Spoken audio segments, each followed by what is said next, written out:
Trudeau pledges a lot at the COP26 conference and how it might affect Canadians. This is the Great White North Report. Alright, so Trudeau's been he was in Rome to meet with the G20, and then he went to Scotland to meet with the COP26, and he made quite a few pledges.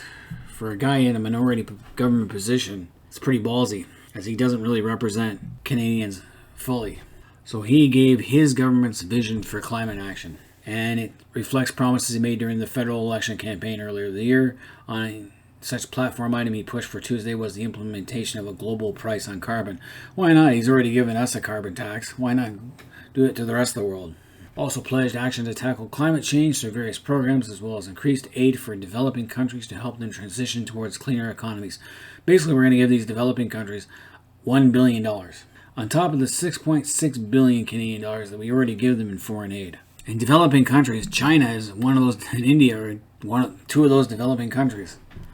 According to our foreign aid, China got $7 million in foreign aid in 2020. Go figure. So basically 20% of the world's greenhouse gas emissions are covered by a price on carbon, according to the Prime Minister's office. Trudeau wants leaders to come together and triple that figure to 60% by 2030. As if anyone's going to listen to this guy. Our current price on carbon sits at $40 per ton and is set to rise to $170 per ton by 2030. Basically what that is a cash grab by the Liberal government to increase its revenues. The Liberal government has been spending money like water. They printed tons of money and inflation has gone up. You can see it. Go to a supermarket, a package of beef, 500 grams of beef, they used to cost, what, six and a quarter here in Ontario. Now it's up to $9.50. It's almost 50% inflation. That's what's going to happen. At the current price, the cost of gasoline, for example, is increased by about 8.8 per liter. Well, already in Ontario, it's going to increase to 11 cents per liter. So who does that affect?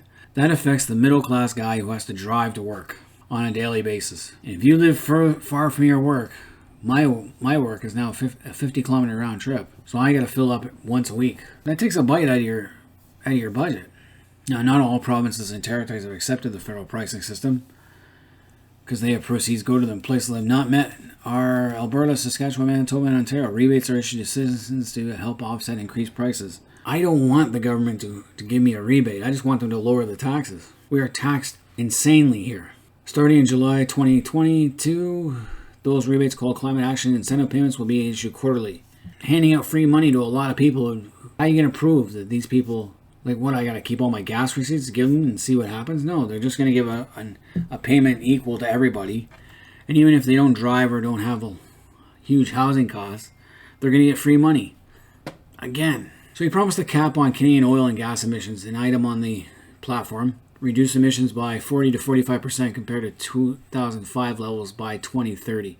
Well, when you're bringing in that many immigrants, I think it was 1.2 million immigrants between 2021 and 2023, that's not going to happen. Meanwhile, our Green Party MP, Elizabeth May, who has no clue, so that's not good enough target, saying the focus should be on cutting oil and gas production, not emissions. Well, you can't, because if you cut oil and gas production, you're taking out $60 billion from the economy, plus 500,000 jobs. He wants a goal of net zero emissions in the oil and gas sector by 2050. No additional details provided how Canada would achieve its target, because 2050 is way off in the future and he won't have to worry about it. It's a promise he can make but not keep.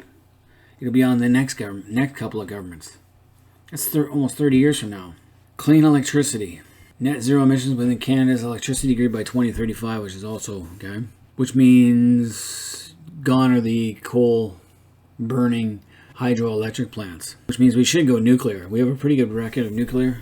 We haven't had any Chernobyls. And there's that $1 billion aid he promised to developing countries, which I mentioned.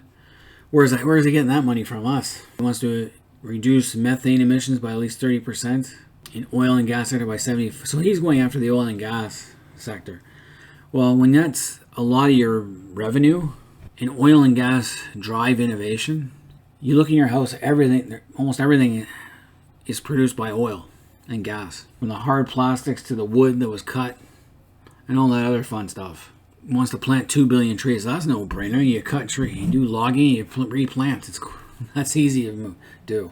First of all, plant 2 billion trees. How are you going to do that when you're tearing down forests just to make housing, especially in the Toronto region? It's nuts. Where I am, it's nuts. All the housing that's going in. Where are these people coming from? Rights, knowledge, and leadership of Indigenous peoples in conversation, including supporting Indigenous-led stewardship initiatives. Nothing wrong with that. Extra $9 million in support of the global ocean risk and helping developing island nations and coastal countries face the challenges of climate change. So again, he's giving $9 million of your money on top of the $1 billion already. Another $6 million for the Global Fund for Coral Reefs. That's 15. That's $1.015 billion right there. Oh, we got more. Global Forest Finance Pledge to provide $12 billion for forest-related climate finance from 2021 to 2025 to help forested developed countries deal with climate change. So I wonder how much of that $12 billion is going to be our share. Investments up to $57.5 million to help some of the world's poorest countries adapt to climate change. So investments of $57.5 million more dollars, and provide $55 million over 3 years of the international agricultural research. And there's a correction here. The increase of 8.8 cents per liter of gasoline is based on Canada's current price on carbon. It's going to go up to 11 cents within the next year. Okay, so it tells us what we're giving, but it doesn't. This article doesn't tell us what it's going to cost us. It doesn't tell us how it's going to affect our economy and inflation. In short term, the Liberals are giving more money away to other countries with no real benefits to Canada. So in making a global carbon tax, there's going to be countries that aren't going to go for that, like India and China. China is the world's worst polluters. China emits more greenhouse gases than all the developed Western countries combined, and that includes Canada and the United States. In fact, it's so bad that pollution from China reaches all the way to California. That's how bad China gets. They have coal burning. So if those countries don't do it, I suggest our own carbon tax should be put against China anyway, because it's the biggest polluter, and a lot of our stuff from at home is made in China, so they should be taxed for it, for their carbon imprint. Instead of charging Canadians, charge the people who make it and how they make it. So the new Environment Minister, Stephen Guilbeault, the nut, he wants to impose taxes on products from other countries that don't have a robust climate plan. And he concedes that competing border adjustment tax would complicate global trade. Basically, what will happen if manufacturers, once you put a tax on something, manufacturers will leave that country and set up somewhere else. But a global carbon tax will put undue pressure on developing countries and places that did little to cause climate change but are now bearing the brunt of a rise in global temperatures. We'll see how well that works and whether it's going to really hurt our energy sector, and it's going to hurt our economy. This cap.